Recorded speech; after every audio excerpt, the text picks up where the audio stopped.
And welcome to the African Agri Council's Food Security Strategy meetings, where industry leaders gather to address pivotal questions shaping the future of food and agriculture. My name is Duncan Masiwa, Assistant Editor for the agricultural publication Food for Mzansi, and I'm honored to facilitate a discussion on a topic that really affects all of us as Africans, and that is food security. Now, these strategy meetings focuses on 3 points, and that is what's new, what's next, and what's needed in food and agriculture. Now, in the weeks to come, these questions will be answered in a number of high-level meetings that are designed to spark fruitful discussions around the most pressing issues in the industry, and that is, of course, to ultimately shape its future, drive action, but most importantly, deliver impact. So feel free to follow the discussions with us on our social media platforms. On LinkedIn, it's African Agri Council. On X, it's Agri Council. And on YouTube, it's African Agri Council. I'll just stop there quickly. I see that one of our guests just joined. Good day, Mr. Frank.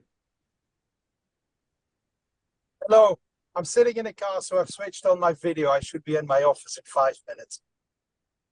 No problem, no problem. Candy, just advise, should we wait till Mr. Frank is in his office, or should we continue? Give me... Okay. I don't have Mr. Frank's bio. If it's possible, Candice, to share that with me in the meantime. Not a problem. I'll go ahead and do that.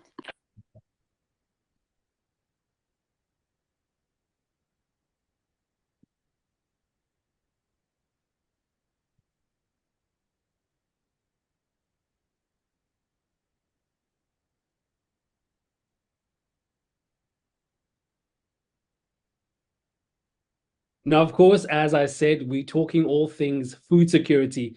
And in this specific session, we'll be discussing promoting policy dialogue between private sector and government to improve food security. I'm joined by leading experts that will hopefully help me make sense of it all. On your screen, we're joined by Mr. Gile Matatel, Chairman of the Advisory Board of the African Council. Mr. Matatel has 35 years of experience in financing, food, agriculture, and corporate sectors in emerging markets. He has worked for 23 years at the European Bank for Reconstruction and Development, where he oversaw 600 plus transactions with 7 billion euros of financing. Joining him is Ntate Nhlanhla Nene, board member of the African Agri Council. And Mr. Nene is a distinguished economist who brings 20 plus years of board and executive experience across industries, focusing on stakeholder value and nation building. Now, as chairman of the Tebe Investment Corporation and non-executive director in various firms, including MC Mining and Old Mutual Superfund, his leadership drives growth and community development, which reflects his passion for justice and change. And that passion for justice and change eventually led to him serving as South Africa's Minister of Finance between 2014 and 2015. Gentlemen, thank you so much for joining us. It's really an honor to have you with us on today's discussion. Thank you. Thank you, Duncan, and for the kind introduction.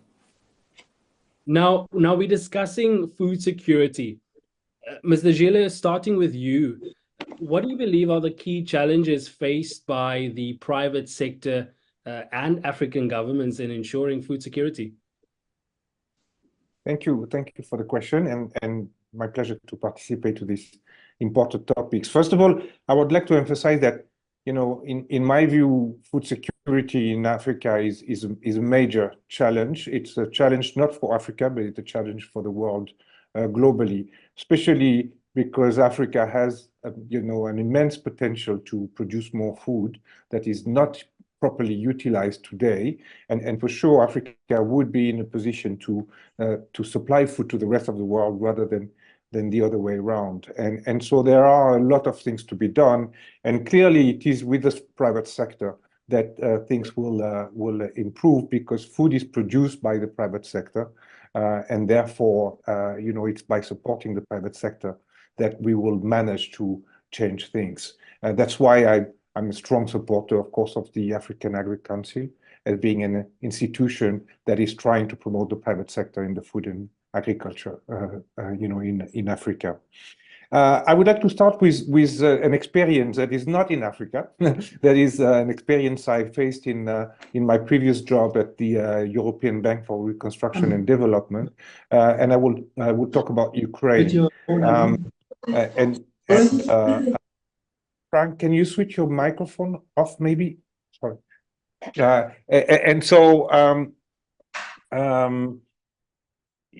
Funny enough, we were in a very similar situation back in 2008, 2010 in Eastern Europe, whereby, despite huge potential, these countries didn't produce enough food to feed their own population. And this is where the governments, the Russians, put a veto on export of grain, and Ukraine put a quota system for export of grain, which of course further disrupted the market and created even more problems. And we tried to intervene. When I was at EBRD, we tried to intervene to stop that, especially in Ukraine. And we had assessed, together with the United Nations Food and Agriculture Organization, we had assessed the potential of Ukraine, and we concluded that the country could export more than 60 million tons of grain if just they were managing the land.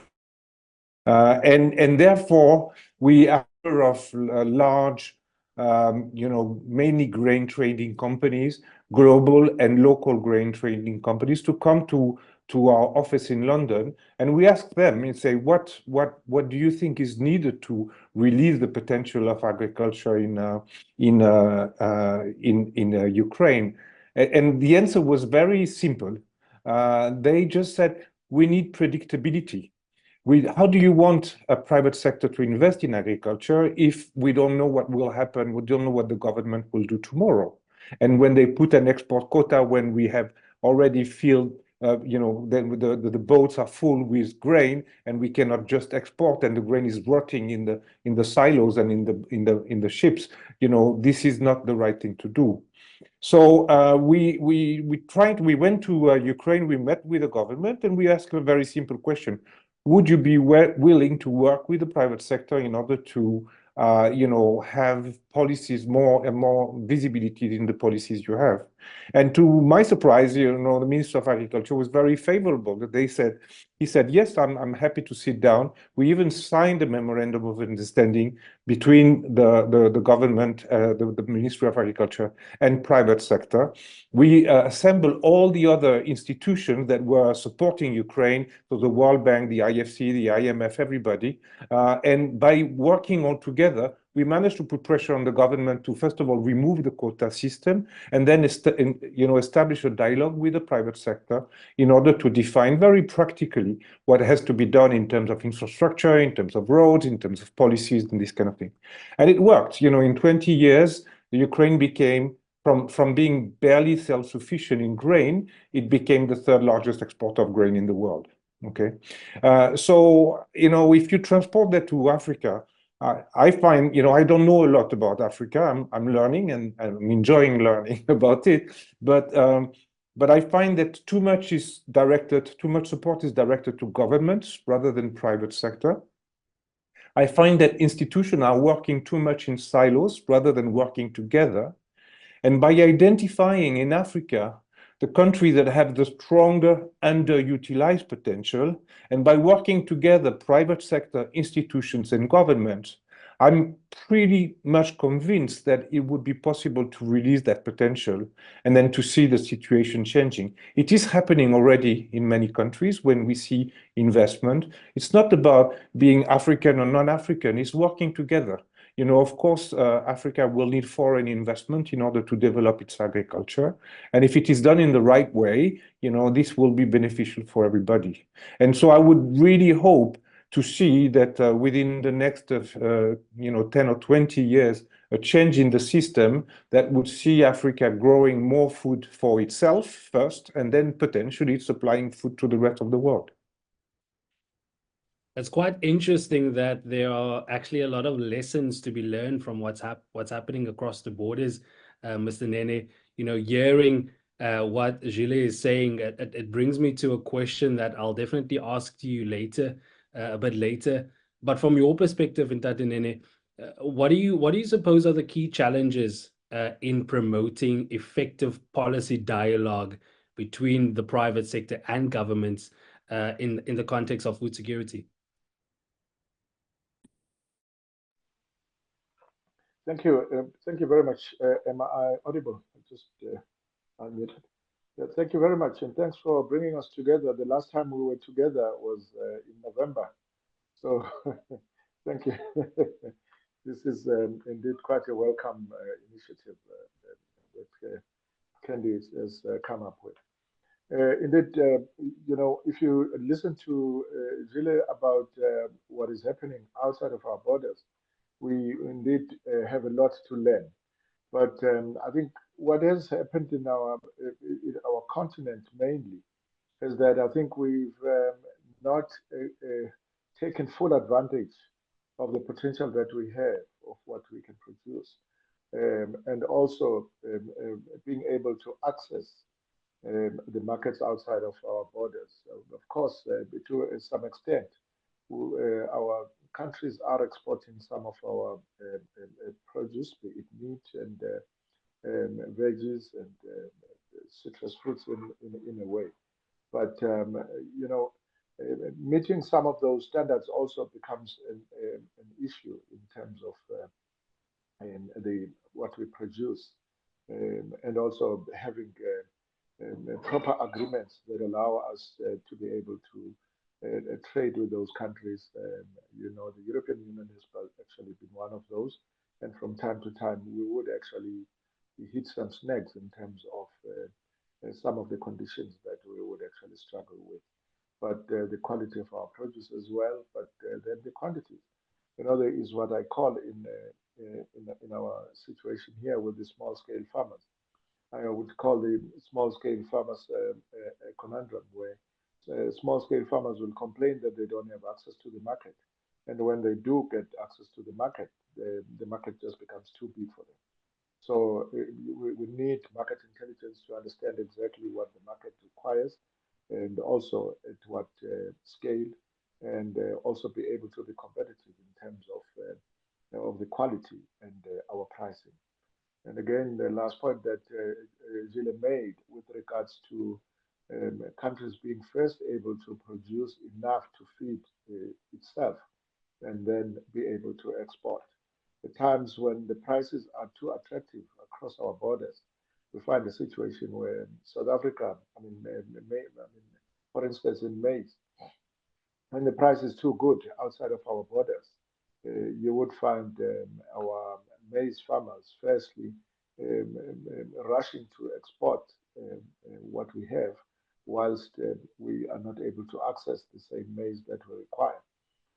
But also perhaps taking advantage of the pricing outside of our borders, you would experience the export parity pricing, where the price of maize becomes exorbitantly high for our citizens, just because if they are able to get a better price outside of our borders, they would rather export rather than feed South Africans. So the issue of food security should be at the top of the agenda.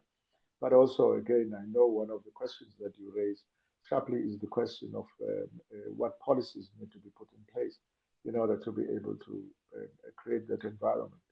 I think it should, whatever policies we put in place should not be prohibitive policy arrangements, but should be in the form of incentives in order for our farmers to be able to participate both in feeding our nation and then being able to access outside markets. You talk about, taking advantage of trade opportunities and pricing that comes with that. when we look at the African Continental Free Trade Area Agreement, it's promising to stimulate economic growth and enhance food security in Africa.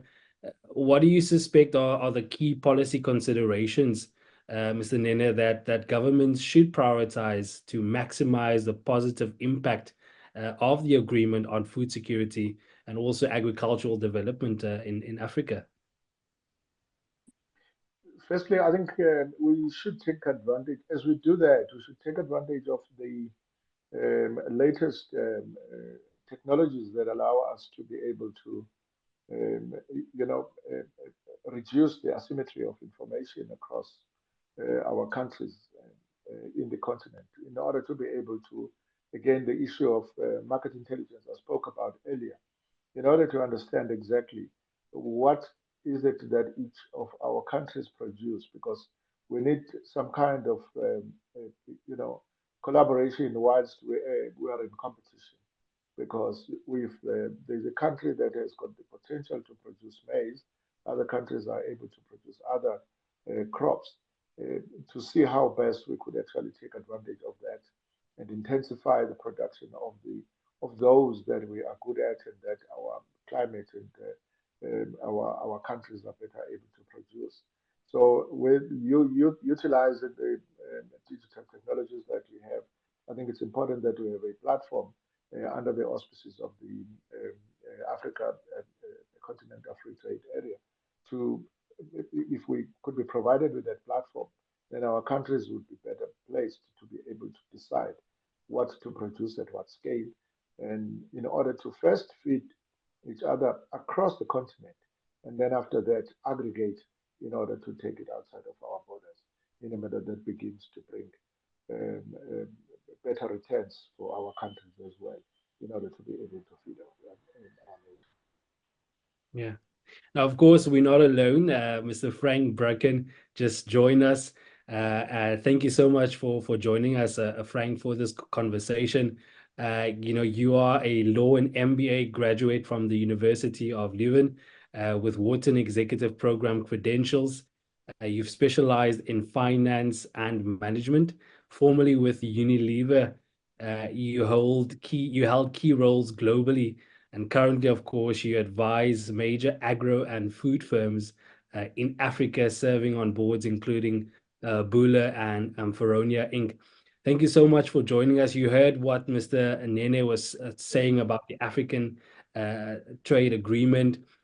How do you believe can government and stakeholders ensure that the benefits of the African Continental Free Trade Area Agreement are equitably distributed across different segments of the agricultural sector, but particularly focusing, small-scale farmers and larger agricultural enterprises?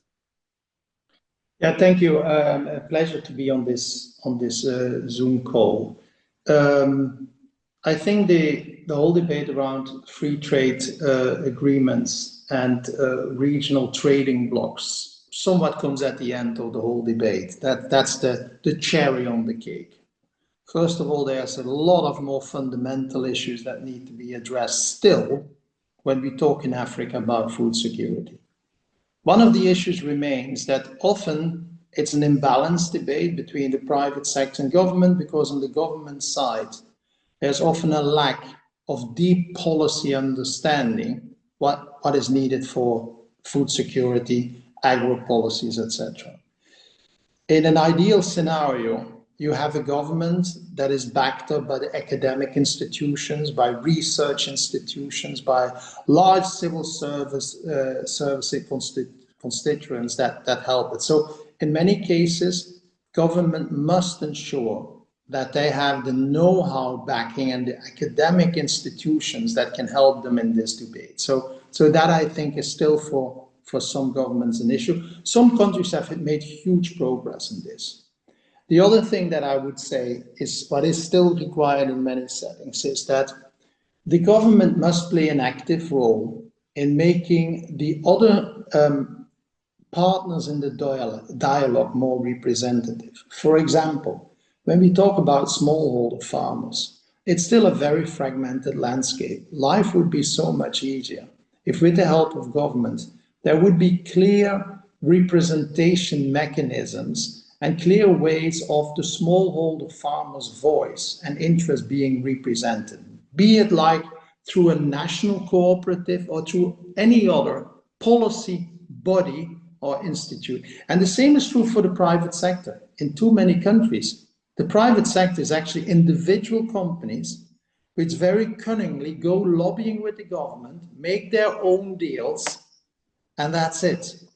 Whilst it would be so much better if there would be true industry representation for the food industry and industry representation for the agro industry. And all this, I think, requires an active government involvement to constitute and put together this representation. One of the things that governments also need to establish is a willingness to think real long-term and to really think regionally.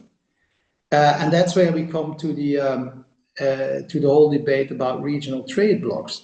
And often people think, oh, this is the holy grail, because they look at Europe and the European community, but they forget one very, very important thing. The European community and the European agricultural policy had a very important element of solidarity built in. It could not have worked if the rich countries would not have agreed to transfer part of their interest and actually transfer literally cash from them to the weaker ones. Because it's logical, you can't just open up a whole block without recognizing that there will be some losers and winners if you leave it completely open and to the free market. And why would the losers accept to be losers? It doesn't make sense. There has to be an element of debate about how are we going to share the burden in transitioning from small national blocks into regional blocks. And that is what I'm acutely missing in the whole debate about regional trading blocks.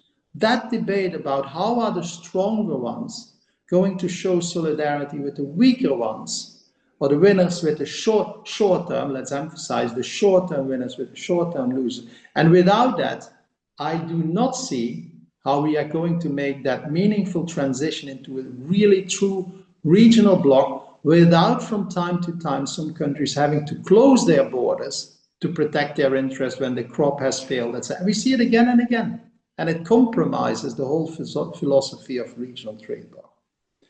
Last but not least, the whole debate becomes a little bit academic if we do not find a solution for the tremendous funding gap that sits basically at the bottom or at the top of the whole debate around food security. There's a tremendous funding gap. And I always simply point out that if we have to produce that additional 40 or 50 billion dollars of food, can you imagine how much working capital that is? Just working capital. Where's the working capital going to come from? So if governments are not very actively and aggressively going to pursue a solution for the funding gap, all of this is academic. And nothing needs to be invented here. There is a lot of learning from other places on this globe. I refer to India with their priority sector lending, hugely successful, forcing private sector to invest and allocate certain amounts of their book, of their balance sheet to priority sectors, including agriculture. So we need to aggressively and actively address that. And it's only in combination with all that, not by just taking one piece. It's unfortunately, all of these things need to happen somewhat in conjunction to make a meaningful and dramatic leap forward in solving the whole issue around food security. Thank you. And I suppose, what you highlight in terms of concerns regarding trading blocks in Africa, there's also an important lesson here that what works in another country or in another region might not work in a different country or a different continent. And perhaps, Mr. Gile, you can provide some perspective on that. As much as there's opportunities that come with the African Continental Free Trade Agreement, there's also some challenges. And What do you believe, what strategies can be employed to address concerns that also Mr. Frank has highlighted now? And some of those concerns are about, potential market distortion or unfair competition that might arise as a result of the agreement implementation. What are your thoughts on that? Well, I think, one has to be pragmatic. We cannot address all the problem at once. So, and the beauty of the private sector is that it's self-replicable. Once you create an example, then people learn and will do it. We were talking about the huge amount of financing that is needed. Clearly, the governments and the public institution cannot do that. But once you create an example, then the private sector, the private financing steps in. So my suggestion is, rather than trying to resolve all the problems in Africa, let's focus on one country that could be an example, one country where there is a huge potential, where people can work in a more coordinated way. For example, this is what we are trying to do at the African Agri Council at the Indaba. Next year, we will invite one country as a case study. And then we have 15 development financing institutions that participated last year. We hope even more next year.